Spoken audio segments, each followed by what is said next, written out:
Evet arkadaşlar, hazırsanız bugün sizlerle birlikte Aydos Gölü'nü gezmeye çıkacağız. Hep birlikte Aydos Gölü Kartal'a, Maltepe'ye çok yakın, Sancaktepe ve Sultanbeyliği'nde hemen içinde bir göl diyebiliriz. Aydos Dağı'nda bulunuyor ama Sancaktepe'ye çok yakın. Sancaktepe zaten belediyesinin mesire alanının içerisinde bulunan bir göl.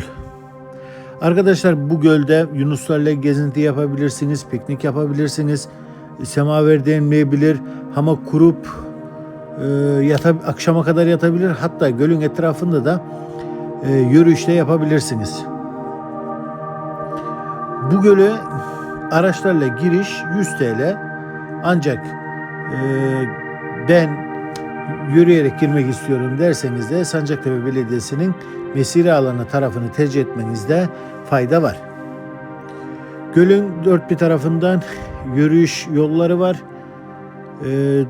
Doğa yürüyüşü için, spor yapmak isteyenler için birebir uygun bir göl diyebiliriz.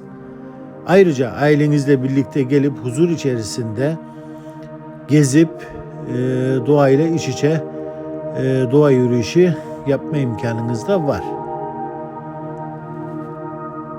Şimdi hep beraber sizlerle birlikte gölü gezelim.